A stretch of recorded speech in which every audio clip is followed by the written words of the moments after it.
Hello, I'm Brigantia Blackbird, and this is the Blackbird Grimoire. Welcome to Pagan Tales. Today's video is on the Cailleach.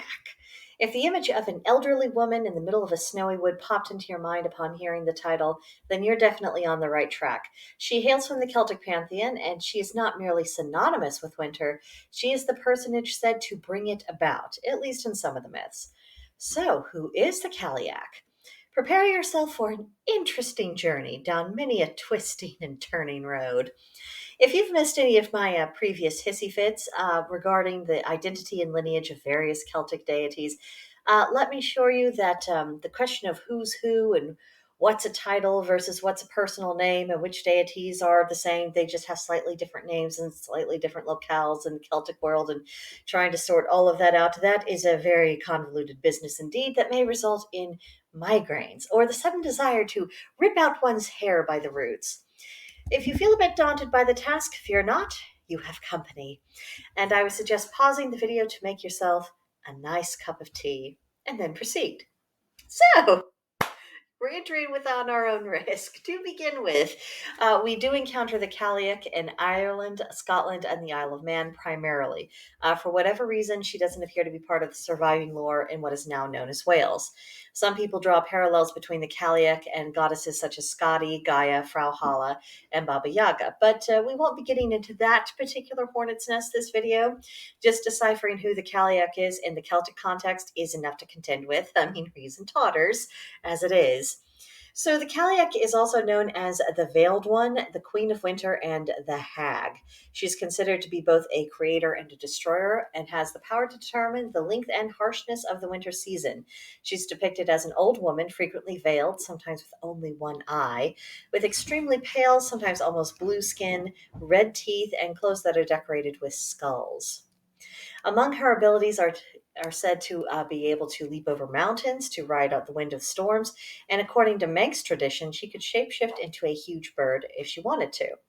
In her creative capacity, the Cailleach is credited with forming the visible landscape, although it is currently up to debate whether she shaped the land intentionally or if it was just a byproduct of her other activities.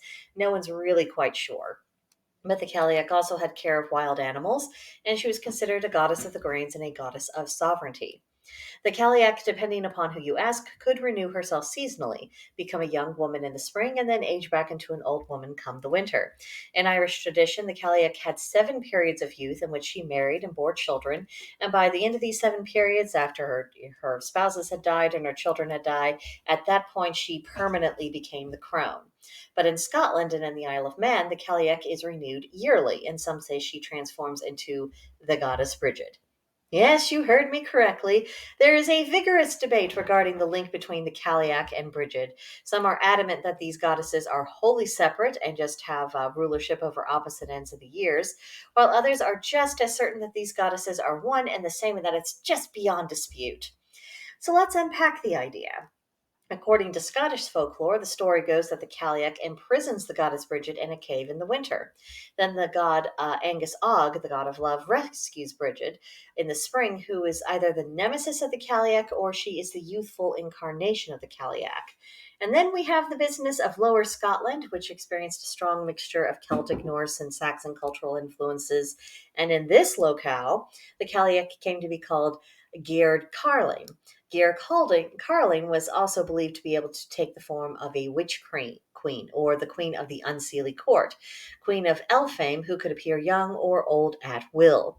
Apparently, the witch queen form of Geir Carling who was the Cailleach and the chief witch of any coven, were both supposed to be referred to the name or the title Nick Nevin. So stay with me. This is all going to tie back together, I promise. Nick Nevin means daughter of Niamane.